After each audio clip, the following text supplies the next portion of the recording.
Hi chums, we're back on the potato reveals again. I'm just going to make my way around the other side here.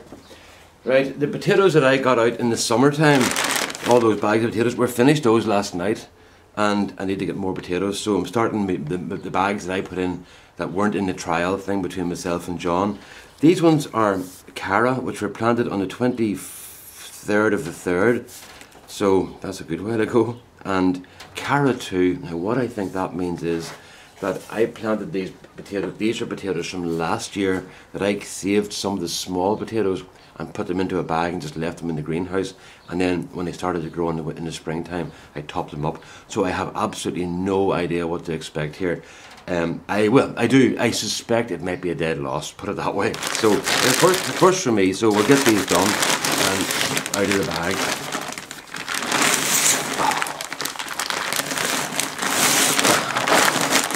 These bags seem to get heavier every year for some reason.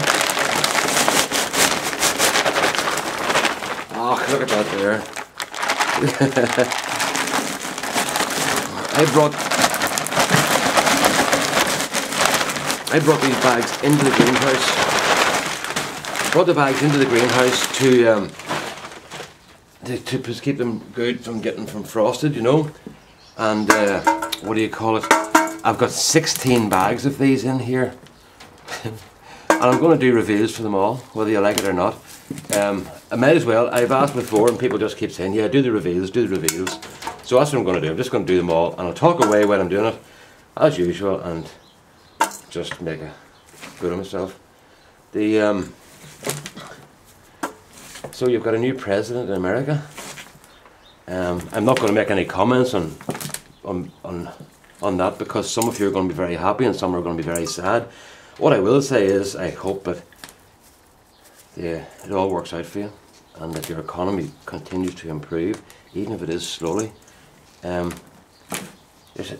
say there's a slight upturn here. I'm not too sure if there is or not. I know that my mates who are builders are still finding it really hard to get work, and they're going over to Scotland and France to get work. And I've just talked to one guy recently who's just back from Canada. He had to go to Canada to get work. So the builders are in trouble over here, for sure. And there's a lot of boys looking for work and a lot of boys changing jobs, you know. Very sad, very sad. But is this the pain we have to go through to get out of this mess we get into? One thing we have noticed is over here, people are not spending money. They're scared to spend money, and there's not as many new cars on the road, and people are keeping their cars and they're going. I have a mate who's a mechanic. Well, a lot of mates are mechanics, and he's saying that he's just self-employed. He's saying that people are coming who he had never seen before, but they're recommended by his customers, and they're new customers coming in saying, "How long have I got left with that car? I would normally change my car now."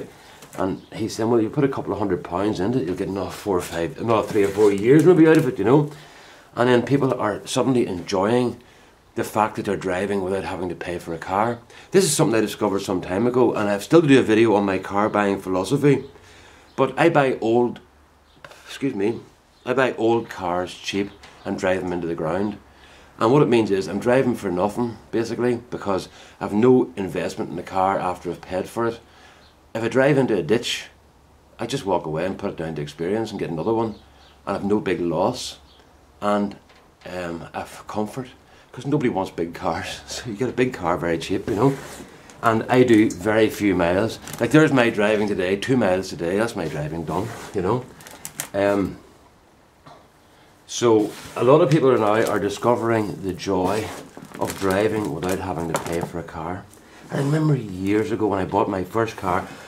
My first car was a brand new car. I'd worked very hard and saved up and all the rest of it, and I hadn't all the money for it, but when it weighed up, at that time, that was sort of in the early 70s, so at that time you were still looking for the dodgy dealers and all the rest of it.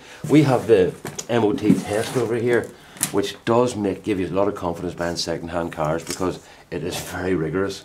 So you do know, if you buy a car that's just been MOT'd, you know you've got a pretty decent car for at least a year on your hands, you know. So there's a good chance you have anyway. So there's that. Where was it? About buying car. Yeah, I bought a brand new car, a Fiat 128 1300 CL, I'll never forget it because it was a complete pile of crap. And it was, I had it for a year and a half, and I spent more time in the garage than I did on the road. Everything went wrong with that car. It was just useless, you know. And I never bought another new car again. I bought second-hand cars from then on, and that's what I've done ever since. There's another thing a point is going to make about buying old cars and doing what I do, driving them into the ground. You don't have to worry about battling with somebody at the end to get the best value for your car, because it's a heap of crap. You just drive it to a scrapyard, and they weigh it and give you the money for what it's worth, and you walk away with a couple of £100 in your pocket, and happy days, you know. So just spotted another cat there. So from that point of view, I like it because I haven't to worry about fighting with somebody about the value of my car, because no matter what you get for your car, they put it on the other end anyway, so you don't get anything for it in the end. But as I say, I like going out and buying cars and just driving them until they're done. But I'll do a wee video about that. Somebody asked me about my car buying philosophy one time, and I'll have to do a wee video about that. I did a video yesterday about pens, and I'm kind of embarrassed, you know. I got some lovely, I got lots and lots of really complimentary remarks. But the ones that embarrassed me were the ones that were saying what a great fella I was for doing these pens. But that wasn't the point of the video. The point of the video was I wanted to show Chad and a couple of other people who asked me to show the pens. I wanted to give them a look at the pens before I sent them off to America. And my whole deal was to tell you what a great guy Chad was doing this for the kids. To me, it's just nothing, you know. In terms of effort and stuff, I feel I've done very little, but I really hope it didn't come across as self-promotion, because I would die if that happened, you know. But what do you call it? No, it's Chad. Please give Chad all the praise, because I don't handle praise very well. I get very embarrassed by it, you know. But thank you for your remarks. It was very, very kind. I've got another pen video coming up. This is not anything to do with charity. This is just ones I've made that are different from the ones that I showed yesterday. And these are a bit of a high-end pen, you know. They're a nice pen. So I'll show you those later. Let's see how we did here now. Out of potatoes, there's what I planted last year. Those little boys there. I threw some of those into a bag, threw some compost in on top of them, and left them until spring. And then when they started growing, I built the compost up. So I got myself a mini. I got a couple of pounds of potatoes there. That'll do us for 3 nights for dinner. There's what we'd eat in a night. If I was hungry, I'd eat that, and my wife would eat those. So we've got 3 dinners there. So I'm happy enough for that there, you know, just for something from nothing that would have normally thrown away nearly, you know. Well, I would normally eat those wee tiny ones, but I wouldn't keep those boys. But those were in the bag as well, so they probably produced the little ones that size. Well, anyway, I'm happy enough for that there. That's one done. And I'm going to show you, just to get my girly gloves off here. My hands are destroyed with the wood turning at the moment. Your hands get enough battered sometimes, well, when you're working very close to the work, and it's not like getting battered by a chuck. It's just a constant friction of touching the work and using thinners and stuff, you know, and cleaners, solvents for setting everything up for polishing, you know. Just for anybody thinking about solvents with the pens, that evaporates off. It doesn't leave anything in the wood, you know. And then the pens are finished with friction polish, which is shellac, and and thinners and stuff. It's a mixture. It blows off as well and leaves just wax.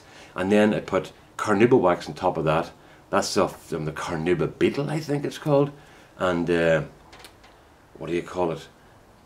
So whenever you're eating your M&Ms and your tablets and you've got carnauba wax, you're eating bits of a beetle. I wouldn't want to put you off your medicine or anything, or sweets. But so they are safe when they're done, you know. I don't use any finishes. I only use food safe finishes, because I don't want somebody coming back to me and saying, my daughter put her pen in her mouth and she fell over sideways and was taken to the hospital. You know, that wouldn't be very nice at all. I'm going to try and get this thing off and show you what's in front of you, okay? So there's 3 more bags of potatoes there, right? And there's 13 more bags there. Those are all full of potatoes. And what I do is as I need potatoes, I'll come down and get them out of here, because the greenhouse keeps the frost off them, and I have had very, very little problems with slugs. Even the last bags that are coming out around Christmas time, I've had virtually no problems with slugs at all, you know. So that's it, folks. the first potato reveal of the winter, and there'll be more, I'm sorry to tell you, there'll be more to come. So all the best now. Bye bye.